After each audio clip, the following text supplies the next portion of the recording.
Guys, we need to see a significant reversal on Bitcoin, and this sooner than late actually, because as you guys know, we got rejected from our 11-year resistance and 11-year support on the monthly time frame. We are retesting the $76,000 level on the weekly time frame as we also expected it. As you know, we had a beautiful continuation pattern here on the weekly time frame. We broke it to the upside, a very bearish sign. The next important support, as you guys all know, was at the $76,000 level, as I also predicted when I talked about the breakout out of our consolidation phase that we had over here. I told you low $80,000 or even all the way down to the $75,000 level. Exactly this happened. So now, what is the likelihood of us reversing here? Can we continue the bull run here already?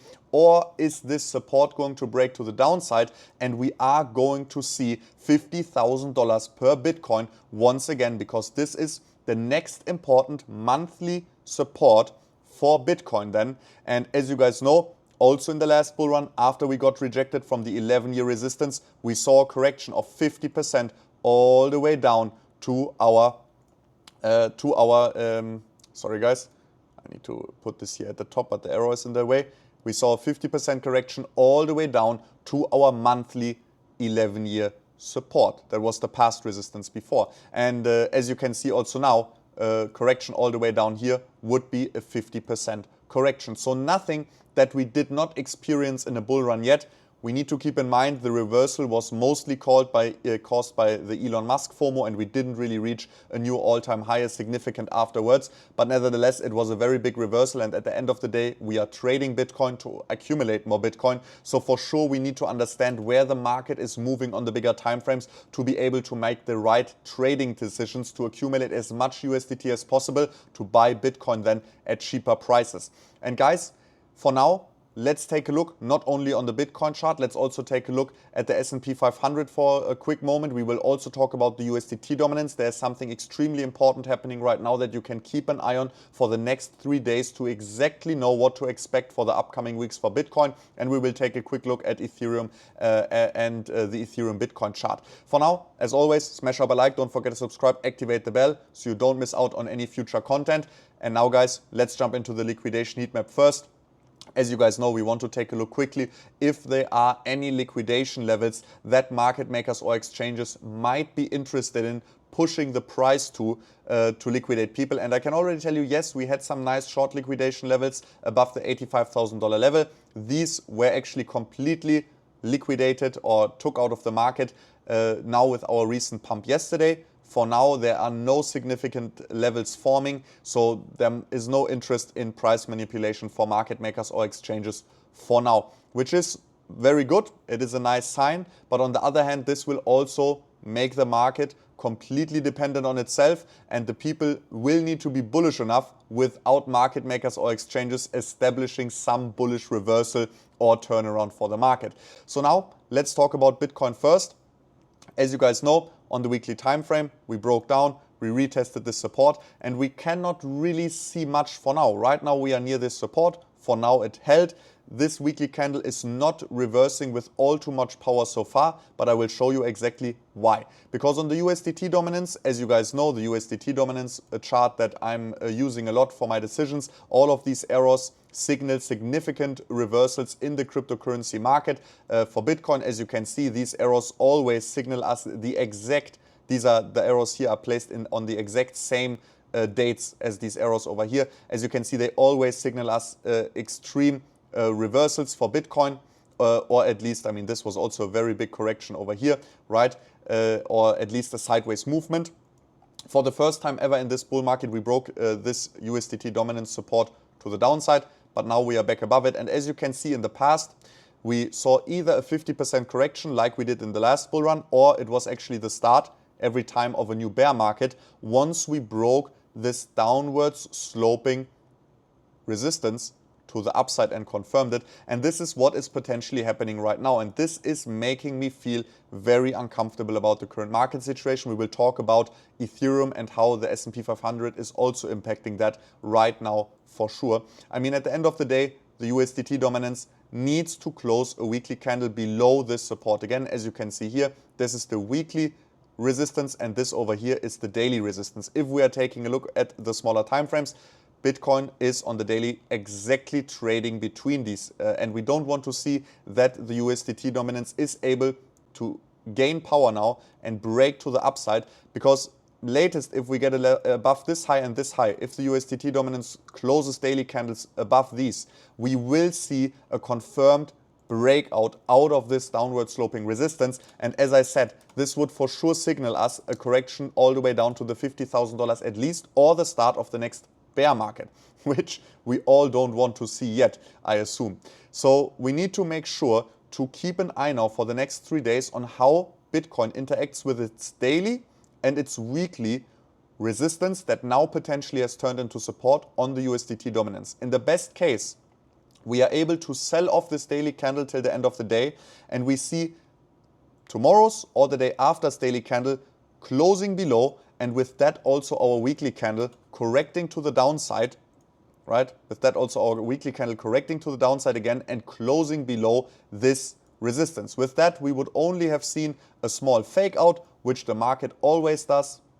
It's a very common thing, right, that we see fake outs, especially it would only be a fake out then maybe in combination with some bullish market moves in the entire economy in general. Because we need to keep in mind that right now the tariff war that Trump and Elon Musk have started have absolutely tanked the markets, which also tanked Bitcoin, because at this time in this bull run with the Bitcoin ETFs, we had a lot of institutional buyers also coming in and big institutional private investors as well.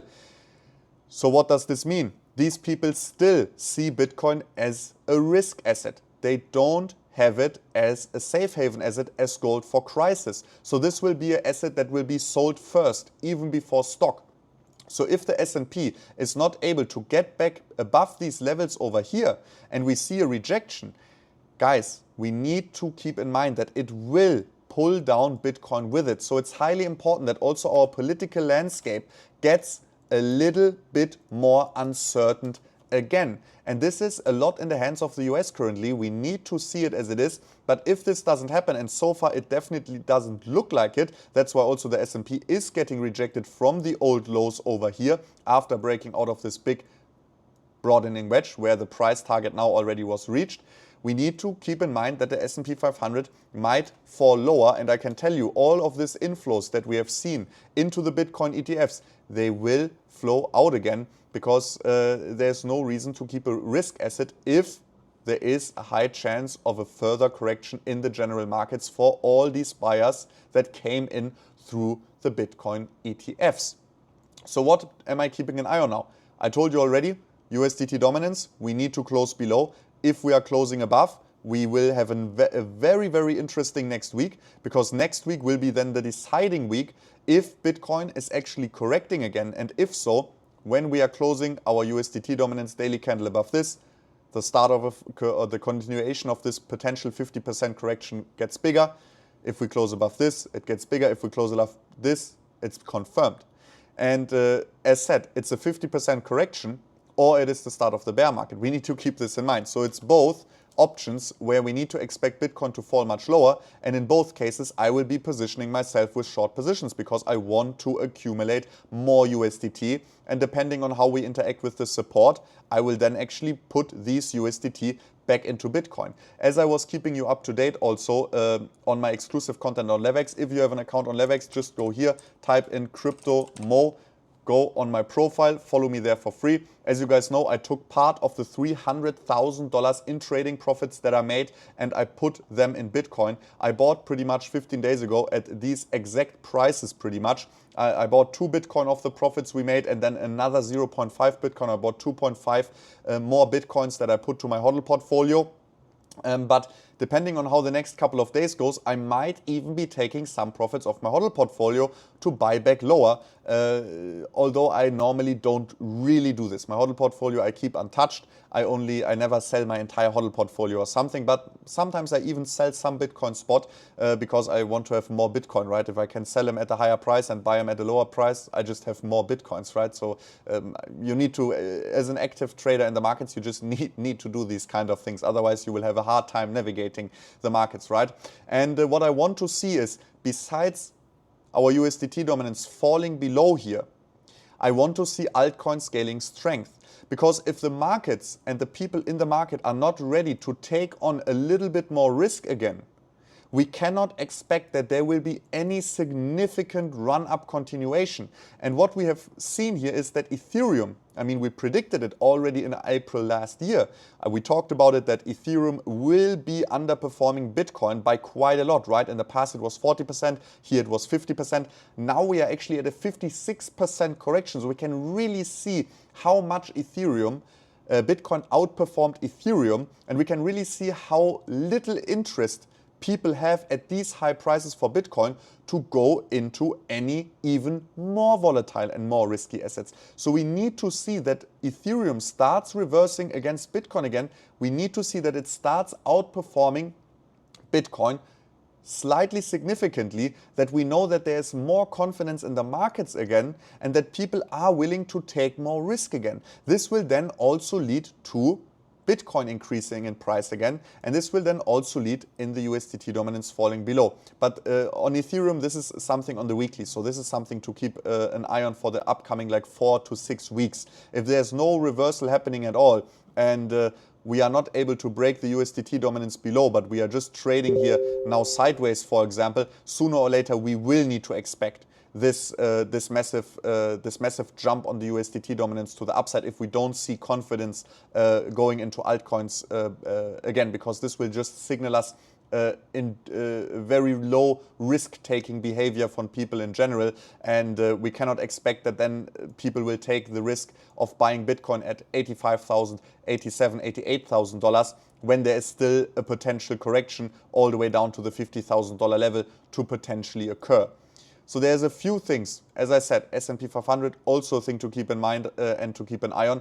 This is just for the general market overview. Within the next 3 days, we will have some more insights on how confident people are. And depending on that, I will be positioning myself with shorts or longs, and I will do that on the smaller time frames. Then once again, we will start analyzing the smaller time frames again, and we will take trades that will only last 2-3 days, how we also did it in the past in this entire run-up. And here finally, I mean, we shorted the $108,000 level, as people know. We shorted over here. We pretty much shorted all the time. We only had one failed long position over here where we hoped that we will reverse, but it was stopped out in a profit. We didn't lose any money, and shortly after this breakdown over here, we jumped into a new short position. And I only had a small long open now around the $80,000 level that I also posted live here on Levex. As you guys know, I'm always sharing my trades live with you guys. This was 9 days ago, starting to open a small BTC long here, keeping capital for a scale up at 70K for the worst case.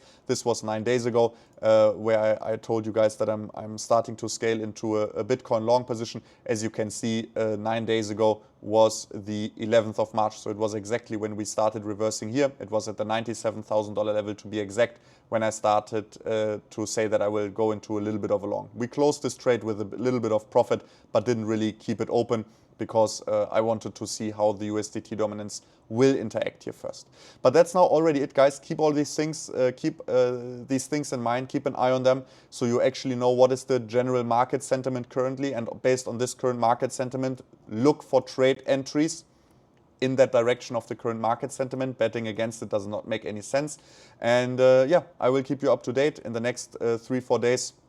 I will be also opening new positions, so we will start analyzing the smaller timeframes also once again. But for now, I just wanted to give you a quick and bigger overview of what I am looking at currently. But now, guys, we are going to see us in the next video. See you soon. Like, comment, subscribe, leave up a thumbs. Bye-bye.